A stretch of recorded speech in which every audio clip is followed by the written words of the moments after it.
Ticket കിട്ടാത്ത അവസ്ഥ, അന്ന് പുലിമുരുകന് നമുക്ക് ടിക്കറ്റ് കിട്ടാത്ത അവസ്ഥ വരെ ഉണ്ടായിരുന്നു. ബ്ലാക്കിൽ ടിക്കറ്റ് എടുക്കേണ്ട ഒരു കാലമൊക്കെ ഉണ്ടായിരുന്നു. ആ കാലമൊക്കെ തിരിച്ചു വരാൻ പോകുന്നു എന്നാണ് എമ്പുരാന്റെ ഒരു ഡിമാൻഡ് കാണുമ്പോൾ സൂചിപ്പിക്കുന്നത്. അന്ന് നമ്മൾ ടിക്കറ്റിന് വേണ്ടി ഓടി നടന്ന കാലം എമ്പുരാനിൽ നമുക്ക് ലഭിച്ചേക്കാം. നിങ്ങൾ കാണാൻ ആഗ്രഹിക്കുന്നുണ്ടെങ്കിൽ ആ സമയത്ത് നിങ്ങൾക്ക് ടിക്കറ്റ് കിട്ടാത്ത അവസ്ഥ ഉണ്ടാകുന്നുണ്ട്. കാരണം അത്രയും ഡിമാൻഡ് എമ്പുരാൻ എന്ന സിനിമയ്ക്ക് ലഭിക്കുന്നു എന്ന റിപ്പോർട്ടുകളാണ് ഇപ്പോൾ വരുന്നത്. കാരണം ഇന്നേ ദിവസം ചിത്രത്തിന്റെ കേരള ബുക്കിംഗ് ആരംഭിക്കാൻ പോവുകയാണ്. പക്ഷേ കഴിഞ്ഞ ദിവസം തന്നെ എമ്പുരാന്റെ ടിക്കറ്റ് ഡിമാൻഡ് എത്രത്തോളം ഉണ്ട് എന്ന് കാണിക്കുന്ന ഒരു പ്രഷർ സിറ്റുവേഷൻ കേരളത്തിൽ ഉണ്ടാകുന്നു എന്നതാണ് കാണാൻ കഴിയുന്നത്. ബൾക്ക് ബുക്കിംഗ് ആണ് പ്രൈം സ്ക്രീനുകളിൽ ചിത്രത്തിനായി ഉണ്ടായിരിക്കുന്നത്. അത് ഫോൺ കോൾ വഴിയും അല്ലാതെയുമുള്ള കണക്ഷനിലൂടെയൊക്കെ അവർ ടിക്കറ്റുകൾ ഡിമാൻഡ് ചെയ്യുകയാണ്. ഹെവി ഫോൺ കോൾ ബുക്കിംഗ് ആണ് പല പ്രൊഡക്ഷൻ ഹൗസുകൾ ഈ ചിത്രത്തിനായി സമീപിച്ചിരിക്കുന്നത്. പ്രൊഡക്ഷൻ ഹൗസുകൾ മാത്രമല്ല, കോർപ്പറേറ്റുകൾ, സ്കൂളുകൾ, കോളേജ് മാനേജ്മെന്റുകൾ, VIP-കൾ തുടങ്ങിയവരൊക്കെ ഈ ടിക്കറ്റിന് വേണ്ടി മുറവിളി കൂട്ടുന്നു ഒരു സൈഡിലൂടെ. അതിനുശേഷം തിയേറ്ററിലും ഓൺലൈനിലും ഒക്കെ അഡ്വാൻസ് ബുക്കിംഗ് ആരംഭിക്കുമ്പോൾ ചിലപ്പം ടിക്കറ്റ് കിട്ടാത്ത അവസ്ഥ തന്നെ വന്നേക്കാം. എന്നാൽ ഒരു കൂട്ടം പ്രേക്ഷകർ കാത്തിരിക്കുകയാണ് ടിക്കറ്റ് ബുക്ക് ചെയ്യാൻ വേണ്ടി. മിനിറ്റിനുള്ളിൽ തന്നെ ടിക്കറ്റുകൾ ബുക്ക് ചെയ്ത് തുടങ്ങുമ്പോൾ കുറച്ച് വൈകി ചെയ്യാമെന്ന് കരുതിയിരുന്ന പ്രേക്ഷകർക്ക് ചിലപ്പോൾ ടിക്കറ്റ് കിട്ടാതെയാകും. അവർ വിചാരിക്കുന്ന ഷോയ്ക്ക് കിട്ടാതെ വരികയും ചെയ്തേക്കാം. ഇതൊക്കെ ആദ്യ ദിവസം നമ്മൾ അനുഭവിക്കാൻ പോകുന്ന കാര്യങ്ങളാണ്. പക്ഷേ ചിത്രത്തിനൊരു പോസിറ്റീവ് കൂടി ലഭിച്ചാൽ പിന്നെ പറയേണ്ട കാര്യമില്ല. പഴയകാലത്തെ അവസ്ഥ നമുക്ക്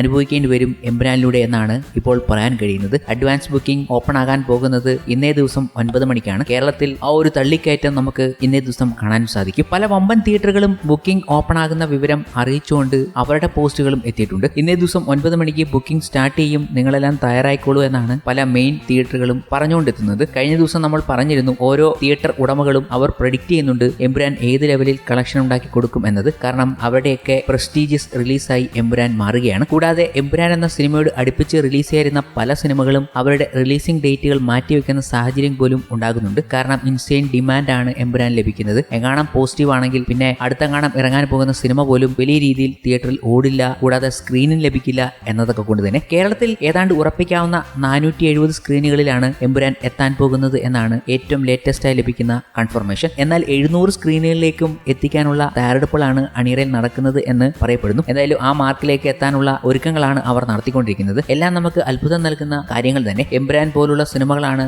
മലയാളത്തിന് സത്യം പറഞ്ഞാൽ തിയേറ്ററിൽ ഓളമുണ്ടാക്കുന്നതും പൂരപ്പറമ്പാക്കുന്നതും ഒക്കെ പറയാൻ കഴിയുന്നത്. കൂടാതെ വിദേശ മാർക്കറ്റുകളിൽ എമ്പുരാൻ വലിയ രീതിയിലാണ് കളക്ഷൻ വാരിക്കൂട്ടുന്നത്. കഴിഞ്ഞ ദിവസം തന്നെ ചിത്രം ഓവർസീസിൽ അഡ്വാൻസ് ബുക്കിംഗിലൂടെ ഏതാണ്ട് 13 കോടിക്കടുത്തേക്ക് എത്തുന്നു എന്ന വിവരങ്ങളാണ് വന്നിരിക്കുന്നത്. ഇന്നേ ദിവസം അതൊക്കെ മറികടന്ന് ഒരു 15 കോടിയിലേക്ക് എത്താനുള്ള സാധ്യത വിദൂരമല്ല. All time biggest Mollywood overseas opening നടത്തിയിരിക്കുന്നത് മരയ്ക്കാർ എന്ന ചിത്രമാണ്. $1.66 മില്യൺ മരയ്ക്കാർ ഓപ്പണിംഗ് ഡേയിൽ നടത്തിയിരിക്കുന്നത്. സെക്കൻഡ് കുറുപ്പാണ് 1.62 മില്യൺ. മൂന്നാമത് ഇപ്പോൾ എമ്പുരാൻ എത്തി നിൽക്കുന്നു. അത് 7 ദിവസം ഇനിയും ബാക്കി നിൽക്കുമ്പോഴാണ് മൂന്നാമത് എമ്പുരാൻ എത്തിയത്. 1.47 മില്യൺ എന്നത്. അതിപ്പോൾ അടുത്ത ദിവസങ്ങളിൽ ഇതിലും വലിയ സംഖ്യകളാകും എന്നതിൽ യാതൊരു സംശയമില്ല. അതുകൊണ്ട് തന്നെ ടോപ്പിൽ തന്നെ എത്തിയേക്കാൻ എമ്പുരാന് കഴിഞ്ഞേക്കും. ഇനിയുമുണ്ടല്ലോ ദിവസങ്ങൾ എമ്പുരാൻ എത്താനായി. ഇതൊക്കെ നിൽക്കുമ്പോഴും ഈ ഡിമാൻഡ് കൂടാൻ കാരണം ഒരൊറ്റ ട്രെയിലർ ആണെന്ന് പറയേണ്ടതുണ്ട്. കഴിഞ്ഞ ദിവസം വന്ന ട്രെയിലർ അത്രമേൽ ഇമ്പാക്റ്റ് ആണ് ഈ ചിത്രത്തിന് ഉണ്ടാക്കി കൊടുത്തിരിക്കുന്നത്. അന്ന് നമ്മൾ പറഞ്ഞിരുന്നു, ഒരു ട്രെയിലർ മാത്രം മതി ഈ ചിത്രത്തിന്റെ ഇപ്പോഴുള്ള പ്രശ്നങ്ങളൊക്കെ അവസാനിക്കാനെന്ന്. അത് തന്നെയാണ് സംഭവിച്ചത്. എന്നാൽ ട്രെയിലറിലെ ഓരോ ബ്രില്യൻസ് കണ്ടുപിടിച്ചുകൊണ്ട് ഓരോ പ്രേക്ഷകരും സോഷ്യൽ മീഡിയയിൽ എത്തുന്ന കൗതുകമാണ് കഴിഞ്ഞ ദിവസം മുതൽ നമ്മൾ കണ്ടുകൊണ്ടിരിക്കുന്നതും. സാമൂഹ്യ മാധ്യമങ്ങളിൽ ഇപ്പോൾ എമ്പുരാൻ തരംഗമാണ്. ഓരോ ദിവസവും സിനിമയുടേതായി വരുന്ന അപ്ഡേറ്റുകൾ കീറിമുറിച്ച് അതിലെ ബ്രില്യൻസുകൾ കണ്ടുപിടിക്കുകയാണ് ആരാധകർ. ഏറെ കാത്തിരിപ്പുകൾക്കൊടുവിൽ സിനിമയുടെ ട്രെയിലർ എത്തിയപ്പോൾ അതിലെ പല രംഗങ്ങളിലെയും ബ്രില്യൻസുകൾ ചർച്ചയാകുന്നുണ്ട്. അതിൽ തന്നെ പ്രധാനപ്പെട്ട ഒന്നാണ് ട്രെയിലറിലെ ഒരു രംഗത്തിൽ കാണിക്കുന്ന IUF എന്ന പാർട്ടി ഓഫീസിലെ ബോർഡിലെ ബ്രില്യൻസ്. ട്രെയിലറിൽ മിന്നും പോലെ കാണിക്കുന്ന രംഗത്തിൽ IUF എന്ന പാർട്ടി ഓഫീസിന്റെ ചുവരിൽ പാർട്ടിയുടെ മുൻ അധ്യക്ഷന്മാരുടെ പേരുകൾ കാണിക്കുന്നുണ്ട്. MO Velayudhan Nair, CK Govindavarma, KA Oommen, PK Antony, Padmarajan Nadar, PR Thomas, Vayalar Pavithran, Muraleedharan PK, PP Thankappan, Thennala Krishnapillai, Sumesh Chennithala തുടങ്ങിയ പേരുകളാണ് കാണിക്കുന്നത്. ഇത് കേരളത്തിലെ പല പ്രമുഖ രാഷ്ട്രീയക്കാരുടെ പേരുകളോട് സാമ്യതയുള്ള പേരുകളുമാണ്. ഈ പേരുകളിലെല്ലാം കാണുന്നത് തിരക്കഥാകൃത്ത് മുരളി ഗോപിയുടെ സംവിധായകൻ പൃഥ്വിരാജിന്റെയും ബ്രില്യൻസ് ആണെന്ന് പ്രേക്ഷകർ അഭിപ്രായപ്പെടുന്നു. 4 മിനിറ്റിൽ താഴെ മാത്രം ദൈർഘ്യമുള്ള ട്രെയിലറിൽ ഇത്രയേറെ കാര്യങ്ങൾ ഒളിപ്പിച്ചു വെച്ചിട്ടുണ്ടെങ്കിൽ സിനിമയിൽ അത് എത്രത്തോളം ഉണ്ടാകുമെന്ന് പലരും ചോദിക്കുകയാണ്. ഇത് മാത്രമല്ല, മറ്റു പല സംഭവങ്ങളും പ്രേക്ഷകരെ അത്ഭുതപ്പെടുത്തുന്നുണ്ട് ട്രെയിലറിൽ. അവർക്ക്